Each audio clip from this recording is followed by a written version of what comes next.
Yo le decía al inicio, mejor dicho al terminar, el primer bloque de hechos que hicieron relevancia en el campo judicial, pero ocurre que está muy relacionado con el campo policial.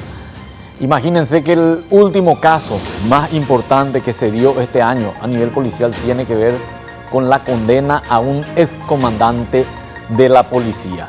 Esto ocurrió el 18 de diciembre pasado. Decía ABC, condenan a 4 años de cárcel a un excomandante de la policía. Un tribunal de sentencia condenó ayer a 4 años de prisión a Francisco Pastor Alvarenga, excomandante de la policía, y al suboficial Roberto Osorio a la pena de 8 años de cárcel por un millonario desvío de dinero en la Policía Nacional. Ambos fueron remitidos directamente a prisión. ¿Y de cuánto estamos hablando de perjuicio económico? De 1.580.242.000 guaraníes. ¿Cuál es el cargo por el cual lo terminan condenando a Francisco Alvarenga? A 4 años de cárcel por lesión de confianza. Francisco Alvarenga era el comandante de la policía en el gobierno de Horacio Cartes y tenía el aval o tenía la confianza del entonces ministro del Interior, Francisco Alvarenga. Realmente Alvarenga tenía Francisco José de Vargas, digo bien, y realmente Alvarenga tenía un buen perfil como comandante, un perfil bajo, un perfil de trabajador, tal vez no muy comunicativo, pero con un cierto mando en la Policía Nacional.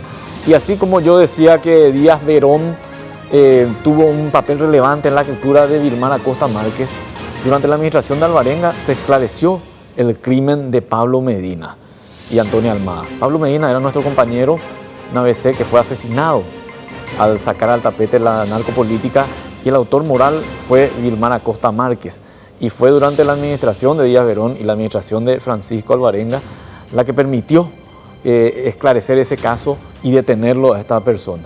Pero así como tuvieron sus luces, en el caso de Alvarenga tuvo sus sombras, y también una investigación de ABC sobre el uso de los vales de combustibles terminaron llevándolo a un proceso con una condena en este caso. ¿Y qué hacían con esos vales de combustible? En realidad no iban a cargar combustibles, sino canjeaban por dinero con los playeros, y los playeros simplemente hacían figurar que se habían hecho cargas de combustible. Y así se llegó a esta suma de más de 1.000 millones de guaraníes que constituyó un perjuicio para el Estado paraguayo. Estamos hablando desde febrero a abril de 2015 se dio esa mecánica, y que tuvo como cerebro a Roberto Osorio. Roberto Osorio es un suboficial dado de baja que estaba en la parte administrativa de la Policía Nacional y aparece como un cerebro. Acá lo estamos viendo. Roberto Osorio es el que está más abajo de traje, y justamente en el momento de la condena. Roberto Osorio se encargó de diseñar esta ingeniería para ganar dinero o para llevarse el dinero correspondiente a los vales de combustible. Elaboró notas pidiendo que estos vales sean innominados, es decir, que cualquiera pueda ir a cargar, y también estableció la estrategia para que precisamente no se haga la carga de combustible a la patrullera, sino que se canjee por dinero en efectivo en connivencia con los playeros. Por ese motivo, la pena para Roberto Osorio es el doble que recibió su jefe Francisco Alvarenga. Roberto Osorio fue condenado a 8 años de cárcel por los delitos de lesión de confianza también y producción de documentos no auténticos. ¿Y por qué lesión de confianza en ambos casos? Porque no administraron en forma correcta o administraron en forma irregular los bienes de una institución que se le había otorgado en confianza.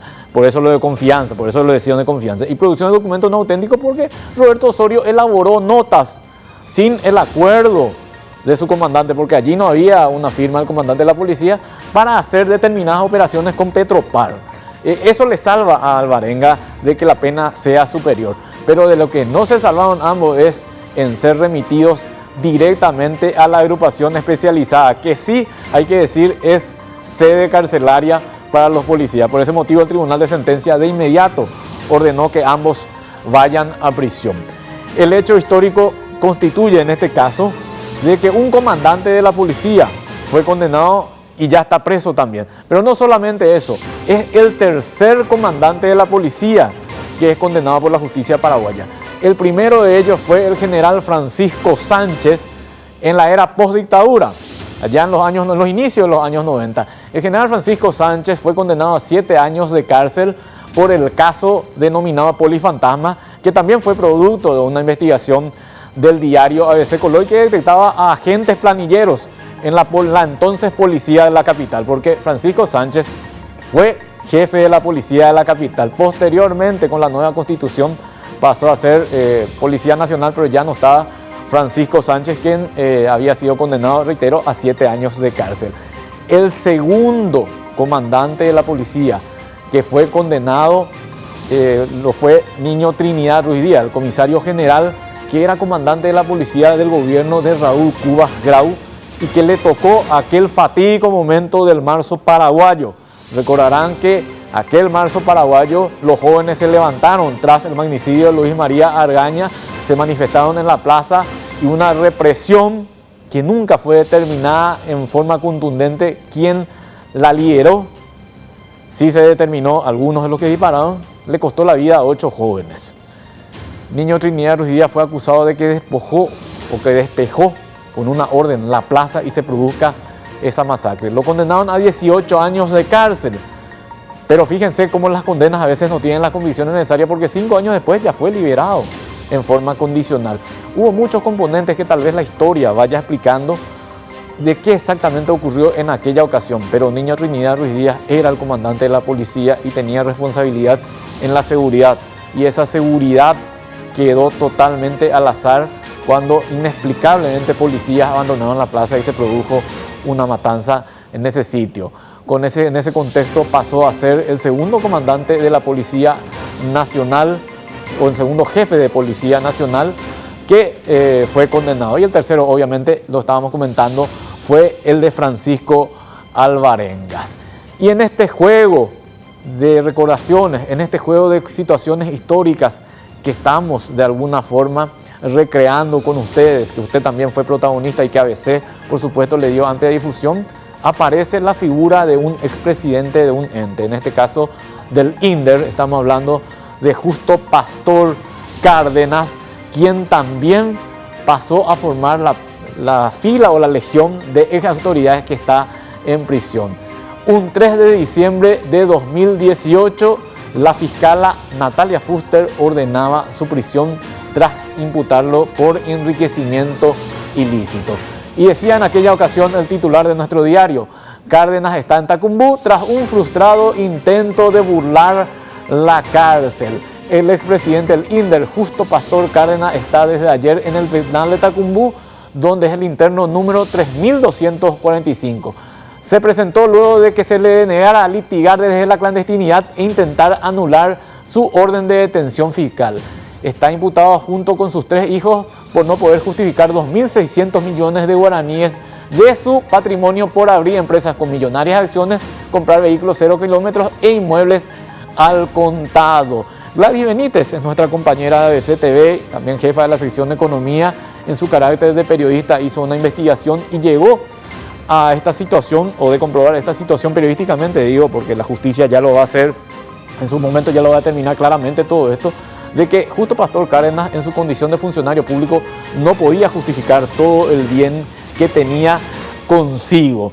En ese contexto, la Fiscalía se tomó su tiempo. La fiscala Natalia Fuster hizo 3 meses de investigación para llegar a la conclusión que voy a compartir con ustedes, porque esto se publicó también en ABC Digital, y que decía que la investigación de la Fiscalía y de ABC ponía al descubierto que existe un monto de 2.644 millones que no podría justificar y se sospecha que proviene de fuentes ilícitas. Entre 2008 y 2018, Cárdenas tuvo un ingreso de 5.364.894.894.000, pero sus egresos fueron por 8.000.000, 9.595.082. Otros datos que llamaron la atención fueron las compras de vehículos por parte de la familia Cárdenas. Solo en vehículos se gastaron 1.114 millones de guaraníes, mientras que en inmuebles otros 1.292 millones de guaraníes en los últimos años, decía o dice ABC Digital sobre este tema, basado en la imputación de la Fiscalía y también basado en la investigación que hizo nuestra compañera Gladys Benítez. Y una característica que de todos estos casos que estuvimos hablando, sumado a los de Cárdenas, es que la acción de los acusados llevó a complicar a sus familiares. En el caso de Óscar González Daer, su hijo Óscar González Chávez también está guardando reclusión con él. En el caso de Javier Díaz Verón, su esposa está imputada en esta causa, está con arresto domiciliario, pero está procesada también. En el caso de Francisco Alvarenga, también a su esposa lo están investigando por enriquecimiento ilícito. Y en el caso de Justo Pastor Cárdenas, también tiene a 2 hijos procesados. Es decir, la acción de estos funcionarios no fue netamente individual, sino que complicaron a todos sus familiares. Cabe Maduro señalar que ellos son los responsables porque estaban al frente de la función pública, tenían el poder en ese momento. Justo Pastor Cárdenas, por ejemplo, aparte de ser titular de un ente muy importante como es el INDER, en el cual estamos hablando del manejo de la tierra en nuestro país, tenía un fuerte acercamiento político al grupo Honor, al movimiento Honor Colorado que presidía o que preside el expresidente de la República, Horacio Cartes, y eso lo hacía también políticamente muy fuerte. En el caso de Óscar González Daer, la misma situación, estaba ligado al poder político a través del movimiento Honor Colorado. Javier Díaz Verón fue producto de un acuerdo político en su momento. Fernando Lugo lo nombra como fiscal general del Estado, pero su predominancia colorada o su, de alguna forma, inclinación política era indudablemente hacia el partido Colorado. Y Francisco Alvarenga también, si bien él no era político, obviamente por una cuestión constitucional fue colocado por un presidente de la República, en ese caso Horacio Cartes, en ese puesto. Pero lo relevante de todo esto es que las investigaciones periodísticas hicieron poner al tapete la situación de estas ex autoridades de gobierno. También lo relevante de todo esto es que la justicia empezó a tomar cartas en el asunto y no hizo oídos sordos, como ocurrieron con otras administraciones judiciales. Ustedes me dirán por qué. Probablemente juega un rol preponderante el cambio de gobierno, probablemente juega un rol preponderante el hecho de que una mujer quiso marcar la diferencia al frente de la Fiscalía General del Estado, o probablemente juegue un papel relevante el tema de las redes sociales que se hacían eco de todo lo que se estaba publicando en los medios de comunicación. Lo de Óscar González Daer, no podemos olvidar que una ciudadanía luqueña sumada a una comisión de escraches se encargó de recordarle todos los días a la justicia a través de sus escraches diarios que lo hacían en Luque y en otros sectores de Asunción, de que él debía ser procesado por esta causa y lograron su objetivo. Lo mismo ocurrió con Javier Díaz Verón, que en algún momento fueron hasta patotear, por así decirlo, al frente de su casa, pero que tenía mucha razón cuando estaban reclamando las situaciones que a él lo comprometían al frente de la Fiscalía General del Estado, y que yo creo que se va a seguir ampliando porque en su momento se va a revelar una auditoría encargada por la Fiscalía General del Estado relacionado al tema de las construcciones de edificios en el interior del país, por ejemplo en Caazapá.